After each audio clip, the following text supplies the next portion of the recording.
এমন একটা সময় আসবে যেদিন আমি আপনি কেউ থাকবো না, আমি আপনি কেউ দুনিয়ার মধ্যে থাকতে পারবো না। যখন আমার আপনার মৃত্যুর সময় চলে আসবে, লোকজন আপনার সামনে বসে বসে কান্না করবে, আপনাকে বাঁচানোর চেষ্টা করবে, কিন্তু কখনোই কিন্তু আপনাকে বাঁচাতে পারবে না। কথা বলেন ঠিক কিনা? আপনি মৃত্যুবরণ করবেন, লোকজন সকলেই কান্নাকাটি করবে, আর এদের মধ্য থেকে কিছু লোক বলবে, যাও যাও যাও, তাড়াতাড়ি দোকান থেকে কাফনের কাপড় কিনে আনো। ঠিক কিনা? কেউ বলবে, যাও তাড়াতাড়ি বাঁশঝাড়ে গিয়ে বাঁশ কেটে আনো। আবার কেউ বলবে, তাড়াতাড়ি যাও বড়র পাতা গরম পানি করো, তাকে গোসল দিতে হবে। আবার কেউ বলবে, যাও খাটিয়া নিয়ে আসো। এইভাবে সবাই আপনাকে দাফন করার জন্য ব্যস্ত হয়ে যাবে। আমাকে আপনাকে যখন জীবনের শেষ গোসল দেবে, আমার আপনার শরীরের ভিতরে যতগুলা পোশাক আছে, একটা একটা করে পোশাক, সবগুলো পোশাক খুলে ফেলবে, আমাকে আপনাকে উলঙ্গ করাবে, বড়র পাতা দিয়া সাবান দিয়ে আপনাকে আমাকে জীবনের শেষ গোসল দিয়ে দিবে।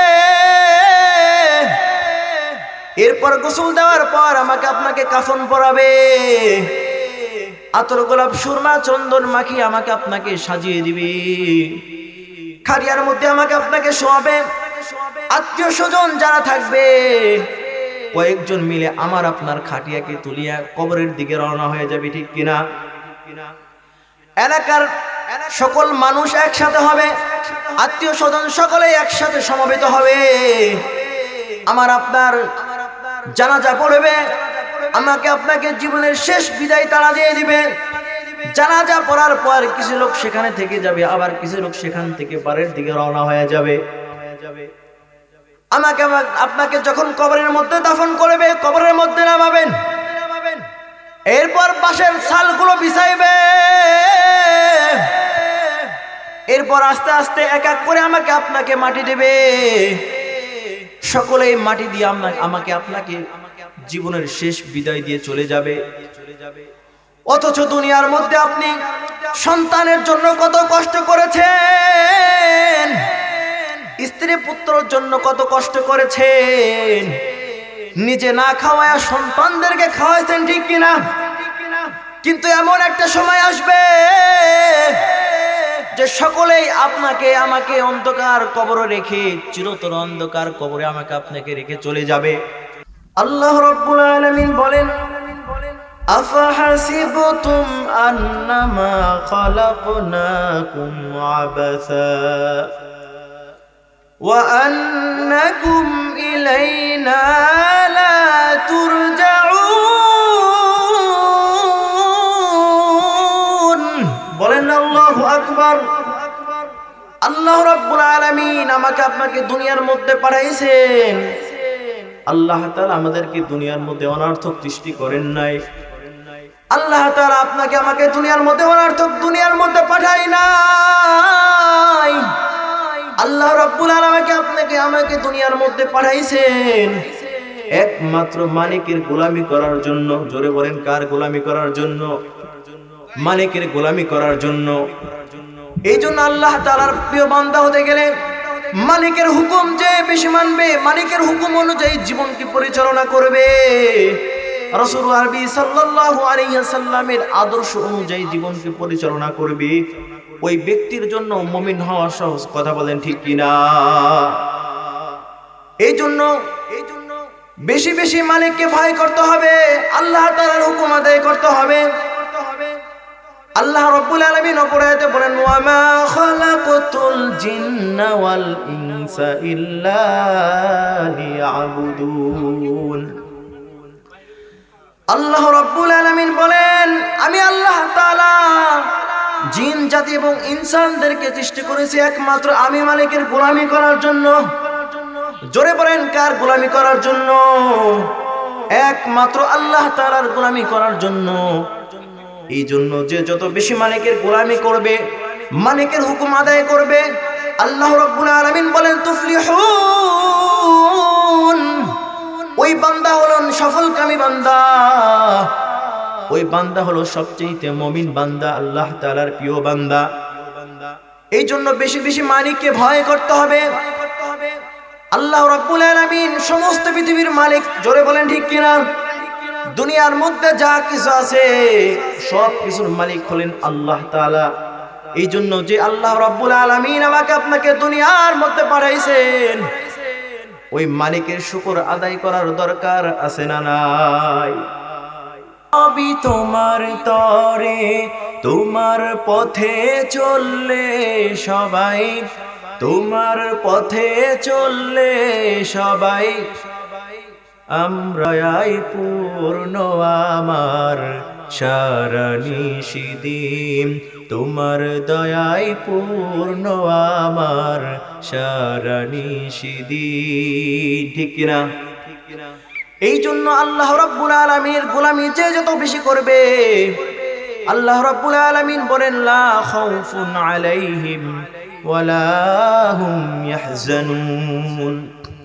আল্লাহ রাব্বুল আলামিন বলেন, কোন বান্দা যখন আমি মালিকের প্রিয় বান্দা হয়ে যায়, কোন বান্দা যখন আমি মালিকের শ্রেষ্ঠ বান্দা হয়ে যায়, আল্লাহ রাব্বুল আলামিন বলেন লা খাউফুন আলাইহিম ওয়ালা হুম ইয়াহজানুন। আল্লাহ রাব্বুল আলামিন বলেন ওই বান্দার কোনো টেনশন নাই, ওই বান্দার কোনো ভয় নাই, কারণ ওই বান্দার জন্য আমি আল্লাহ রাব্বুল আলামিন যথেষ্ট। বলেন না সুবহানাল্লাহ? যেখানে মালিক আবার আপনার জন্য যথেষ্ট, সেখানে আর কোনো টেনশন আছে নাকি? কোনো টেনশন নাই। এই জন্য মালিকের প্রিয় বান্দা হওয়ার দরকার আছে না নাই? আরো জোরে বলেন, আছে না নাই? এই জন্য আল্লাহ রাব্বুল আলামিনের যত হুকুম আছে, যত বিধান আছে, প্রত্যেকটা মুমিন যদি সেই বিধান অনুযায়ী, হুকুম অনুযায়ী জীবনকে পরিচালনা করে, ওই বান্দার জন্য সবচেয়ে সহজ হলো আল্লাহ তাআলার প্রিয় বান্দা হওয়া। বলেন সুবহানাল্লাহ। তো বলতেছিলাম হযরত আবু বকর সিদ্দিক রাদিয়াল্লাহু তাআলা আনহু কি পরিমাণ আল্লাহর ভয় ছিলেন। হযরত আবু বকর সিদ্দিক রাদিয়াল্লাহু তাআলা আনহু অত্যন্ত ক্ষুধায় কাতর ছিলেন। এমন সময় হযরত আবু বকর সিদ্দিক রাদিয়াল্লাহু তাআলা আনহুর গোলাম আবু বকর সিদ্দিক রাদিয়াল্লাহু তাআলা আনহুর জন্য খাবার নিয়ে আসলেন। হযরত আবু বকর সিদ্দিক রাদিয়াল্লাহু তাআলা আনহু অত্যন্ত ক্ষুধার কারণে তিনি সেই খাবারগুলো খেয়ে ফেললেন। খাবারগুলো খাওয়ার পর তার গোলাম জিজ্ঞাসা করতেছে, ও রাসূলের সাহাবী হযরত আবু বকর সিদ্দিক রাদিয়াল্লাহু তাআলা আনহু, আপনি প্রতিনিয়ত যখন খাবার খান সব সময় আমাকে জিজ্ঞাসা করেন, এই গোলাম তুমি এই খাবারগুলো কোথা থেকে সংগ্রহ করেছো, অথচ আজকে তুমি আমাকে না জিজ্ঞাসা করে আপনি কেন খাবার খেয়ে ফেললেন? এরপর হযরত আবু বকর সিদ্দিক রাদিয়াল্লাহু তাআলা আনহু জিজ্ঞাসা করলেন, গোলাম তুমি এই খাবারগুলো কোথা থেকে সংগ্রহ করেছো? সাহাবায়ে কেরাম রাদিয়াল্লাহু তাআলা আনহুর গোলাম বলতেছেন, ও আবু বকর সিদ্দিক রাদিয়াল্লাহু তাআলা আনহু, আমি বহুদিন আগে এক পরিবারকে জার ফুৎকার করেছিলাম। আমি একবার সেখান দিয়ে যাইতেছিলাম, সেই বাড়ির সামনে দিয়ে যাইতেছিলাম, এমন সময় তাদের সাথে সাক্ষাৎ হয়ে যায়।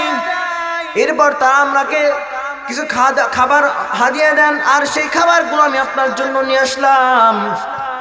তখন আবু বকর সিদ্দিক রাদিয়াল্লাহু তাআলা আনহু বললেন, আরে গোলাম তুমি তো আমাকে শেষ করে দিয়েছো।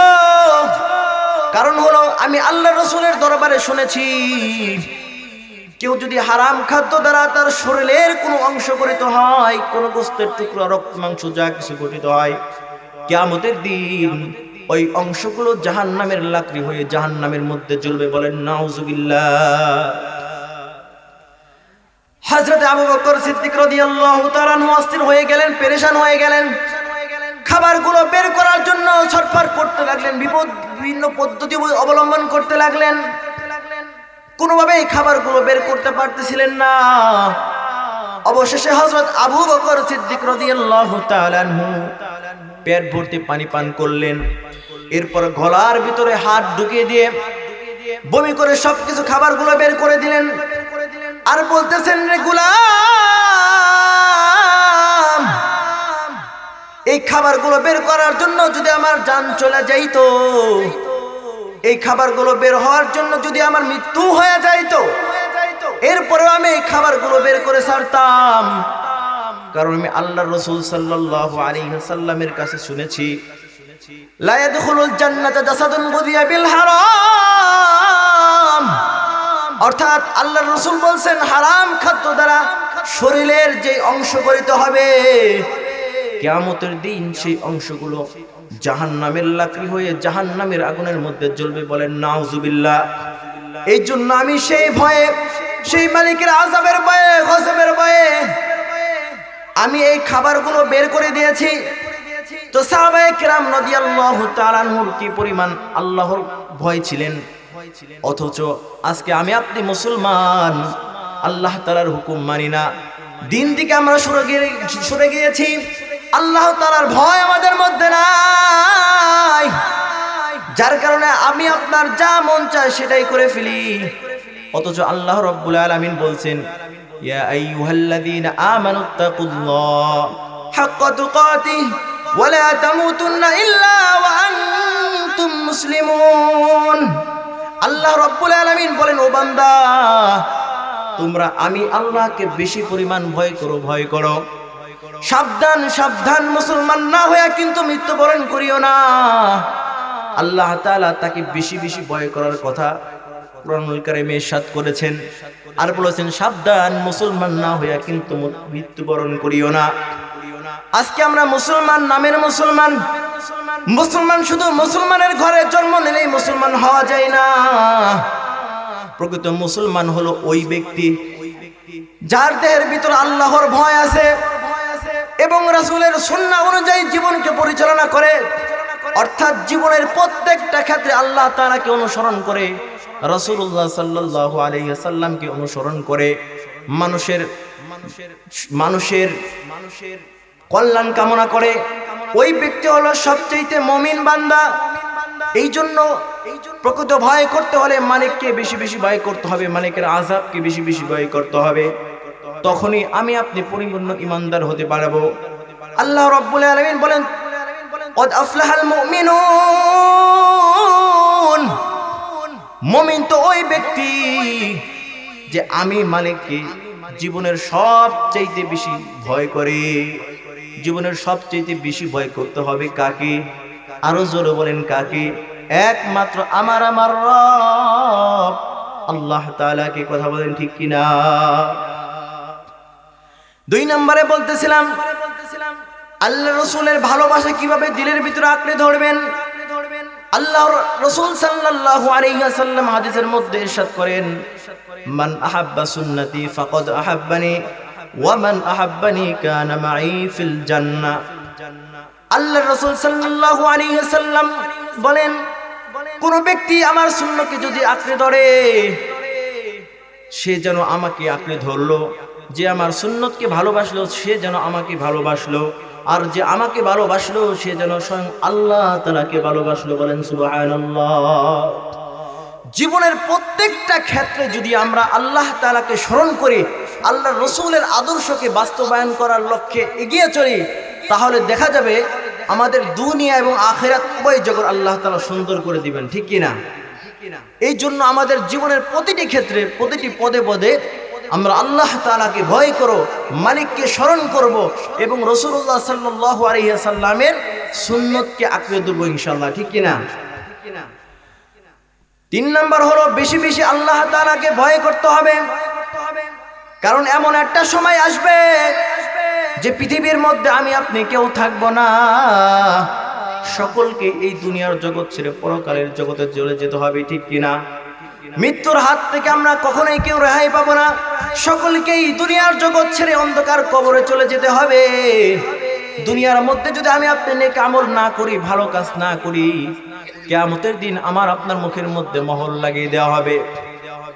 বান্দাকে যখন প্রশ্ন করা হবে, মান রব্বুকা, তোমার রবকে, ওয়া মান দীনুকা, তুমি কোন ধর্মের মানুষ, মান নবিয়ুকা, তোমার নবীকে, নাফরমান বলবে লা আদরি, আমি কোনো কিছু জানি না।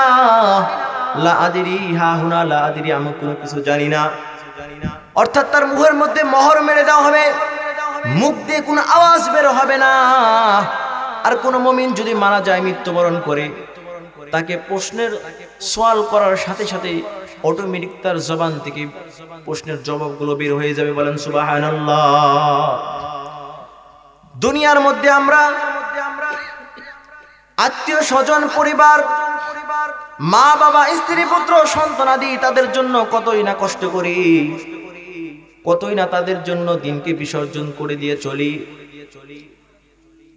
কি পরিমাণ কষ্ট তাদের জন্য করি, কত মহব্বত তাদেরকে করি। এর বিন্দু পরিমাণ মহব্বত যদি কোনো বান্দা মালিককে করে, তো আল্লাহ রাব্বুল আলামিন ওই বান্দাকে আল্লাহ তাআলার প্রিয় বান্দা হিসেবে কবুল করে নেবে। বলেন সুবহানাল্লাহ। এমন একটা সময় আসবে যেদিন আমি আপনি কেউ থাকবো না, আমি আপনি কেউ দুনিয়ার মধ্যে থাকতে পারবো না। যখন আমার আপনার মৃত্যুর সময় চলে আসবে, লোকজন আপনার সামনে বসে বসে কান্না করবে, আপনাকে বাঁচানোর চেষ্টা করবে, কিন্তু কখনোই কিন্তু আপনাকে বাঁচাতে পারবে না। কথা বলেন ঠিক কিনা? আপনি মৃত্যুবরণ করবেন, লোকজন সকলেই কান্নাকাটি করবে, আর এদের মধ্য থেকে কিছু লোক বলবে, যাও যাও যাও, তাড়াতাড়ি দোকান থেকে কাফনের কাপড় কিনে আনো। ঠিক কিনা? কেউ বলবে, যাও তাড়াতাড়ি বাঁশঝাড়ে গিয়ে বাঁশ কেটে আনো। আবার কেউ বলবে, তাড়াতাড়ি যাও বড়র পাতা গরম পানি করো, তাকে গোসল দিতে হবে। আবার কেউ বলবে, যাও খাটিয়া নিয়ে আসো। এইভাবে সবাই আপনাকে দাফন করার জন্য ব্যস্ত হয়ে যাবে। আমাকে আপনাকে যখন জীবনের শেষ গোসল দেবে, আমার আপনার শরীরের ভিতরে যতগুলা পোশাক আছে, একটা একটা করে পোশাক, সবগুলো পোশাক খুলে ফেলবে, আমাকে আপনাকে উলঙ্গ করাবে, বড়র পাতা দিয়া, সাবান দিয়ে আপনাকে আমাকে জীবনের শেষ গোসল দিয়ে দিবে। এরপর গোসল দেওয়ার পর আমাকে আপনাকে কাফন পরাবে, আতর, গোলাপ, সুরমা, চন্দন মাখিয়ে আমাকে আপনাকে সাজিয়ে দিবে, খাটিয়ার মধ্যে আমাকে আপনাকে শোয়াবে। আত্মীয় স্বজন যারা থাকবে, কয়েকজন মিলে আমার আপনার খাটিয়াকে তুলিয়া কবরের দিকে রওনা হয়ে যাবে। ঠিক কিনা?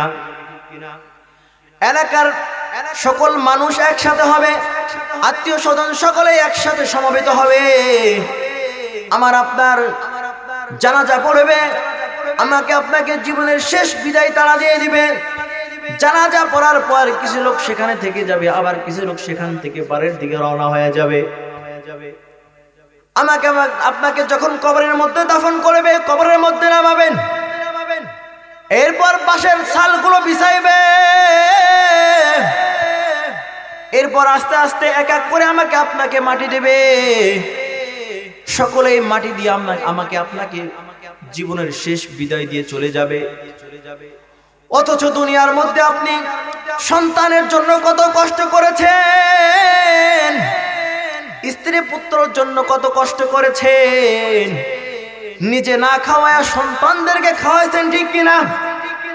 কিন্তু এমন একটা সময় আসবে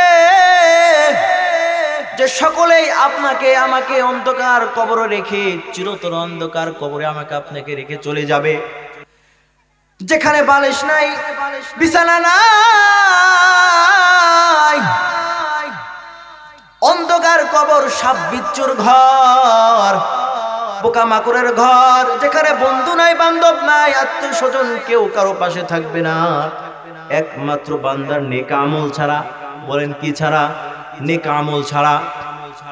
এই জন্য মালিককে বেশি বেশি ভয় করতে হবে, পরকালের জন্য চিন্তা করতে হবে যে আমি আপনি দুনিয়ার মধ্যে থাকবো না।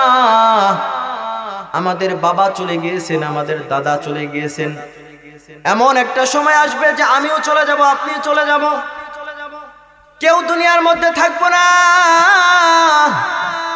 এই জন্য আল্লাহ রাসূল সাল্লাল্লাহু আলাইহি ওয়াসাল্লাম বলেছেন, কেউ যদি বেশি বেশি মৃত্যুকে স্মরণ করে, তো ওই ব্যক্তির জন্য গুনাহ থেকে বাঁচা সহজ হয়ে যাবে।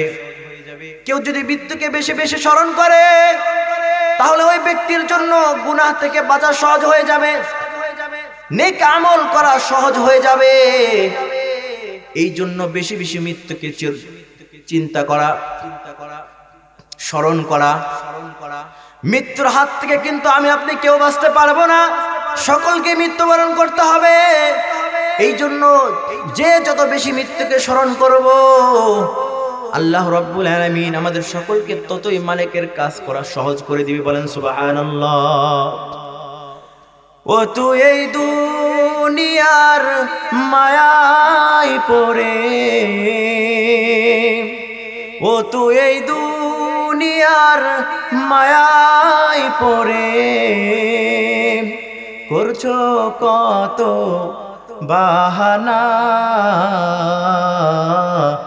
এই যে নয় তোরা আসল বাড়ি, কবর যে তোরা আসল ঠিকানা।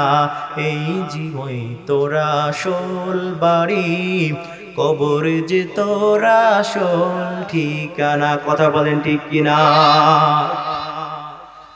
ভাই বেরাদার যারাই ছিল,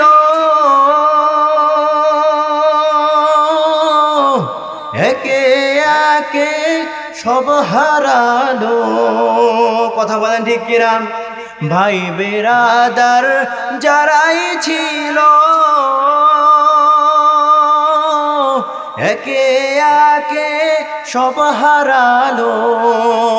তুমি আমি কেউ রব না, দিতে হবে রওয়ানা। এই যে নয় তোরা আসল বাড়ি, কবর যে তোর আসল ঠিকানা। কথা বলেন ঠিক কিনা? কবর পথের জাতির তুমি, একই পথের পথিক আমি। কবর পথের জাতির তুমি, একই পথের পথিক আমি। তুমি আমি কেউ রব না, তুমি আমি কেউ রব না, দিতে হবে রওয়ানা। এই যে নয় তোরা আসল বাড়ি, কবর যে তোরা আসল ঠিকানা। এই যে নয় তোরা আসল বাড়ি, কবর যে তোরা আসল ঠিকানা। কথা বলেন ঠিক কিনা? মৃত্যু এমন একটা জিনিস যেখান থেকে পালাবার কোনো সুযোগ নাই, পালাবার কোনো রাস্তা নাই। সকলকে মৃত্যুবরণ করতে হবে। মৃত্যুর হাত থেকে কেউ আমি আপনি বাঁচতে পারবো না। কথা বলেন ঠিক কিনা? মাইকেল জ্যাকসন নামে একজন ব্যক্তি ছিলেন, দুনিয়ার মধ্যে দীর্ঘদিন থাকার তার চিন্তা ভাবনা ছিল যে অনেক দিন দুনিয়ার মধ্যে সে বাঁচবে। এই জন্য তিনি যখন কোনো খাবার খাইতেন তো ওই খাবারগুলো মেশিনের মাধ্যমে চেক করে খেতেন, যাতে করে এই খাবারের মধ্যে কোনো ভেজাল আছে কিনা।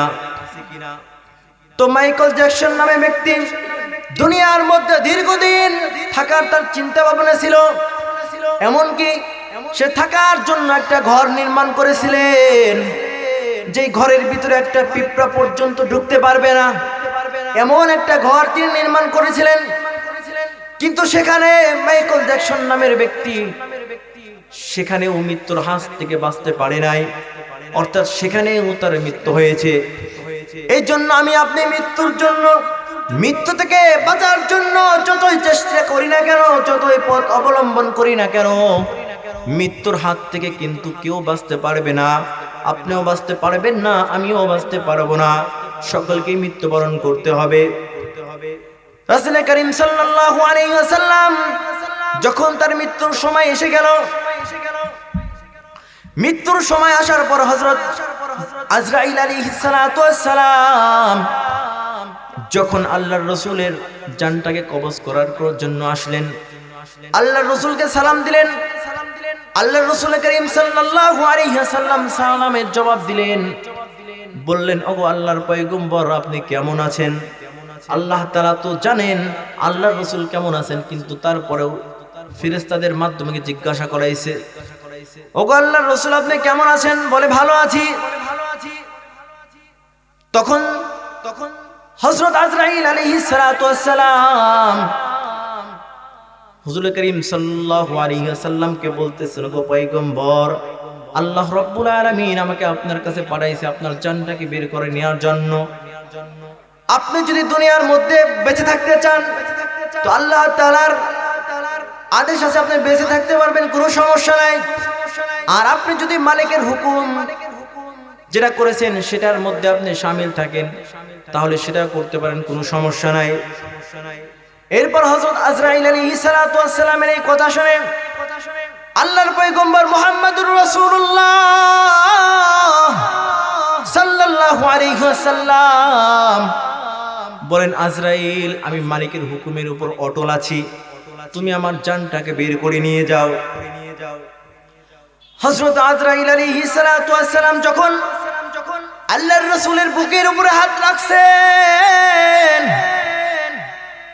আল্লাহর রাসূলের মনে হইতেছিল যে পাহাড় সব এত পরিমাণ কষ্ট সে অনুভব করতেছিলেন। তখন আজরাইল আলাইহিস সালাতু ওয়াস সালামকে আল্লাহর রাসূল বলতেছেন, গো আজরাইল,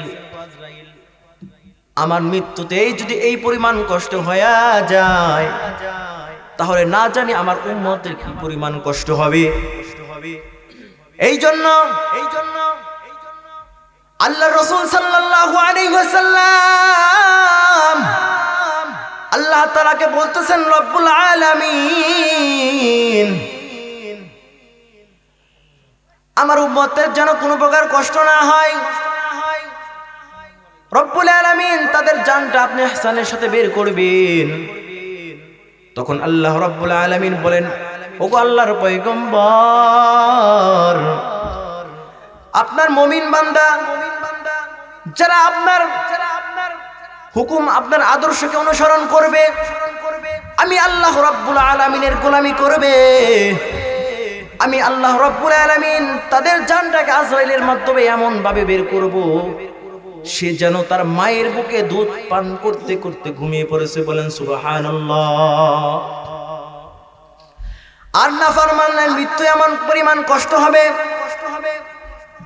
হাদিসের আলোকে দেখতে পাই যে নাফরমান যখন মৃত্যুবরণ করবে, নাফরমান যখন তার মৃত্যুর সময় আসবে, আজরাইল আলাইহিস সালাতু ওয়াস সালাম তার জানটাকে এমন ভাবে বের করবে, পা থেকে মাথা পর্যন্ত, মাথা থেকে পা পর্যন্ত তাকে শাস্তি দিতে দিতে তার জানটাকে বের করবে। আর যখন কোন মুমিন মৃত্যুবরণ করবে তো আল্লাহ রাব্বুল আলামিন হযরত আজরাইল আলাইহিস সালাতু ওয়াস সালামের মাধ্যমে এমন সুন্দরভাবে ইহসানের সহিত তার জানটাকে বের করবে যেন শিশু যেমন মায়ের বুকে দুধ পান করতে করতে ঘুমিয়ে পড়ে, কোনো কিছু টের পায় না। যখন কোনো মুমিন মৃত্যুবরণ করবে, যখন কোনো আল্লাহ তাআলার প্রিয় মৃত্যুবরণ করবে, তো তখন আজরাইল আলাইহিস সালাতু ওয়াস সালাম তো তার জানটা এমন ভাবে ইহসানের সহিত বের করবে। বলেন সুবহানাল্লাহ। এই জন্য মৃত্যুকে বেশি বেশি স্মরণ করতে হবে। কথা বলেন ঠিক কিনা? মৃত্যুকে যে যত বেশি স্মরণ করবে ওই বান্দার জন্য ঈমানদার মুত্তাকিন হওয়া সহজ হয়ে যাবে।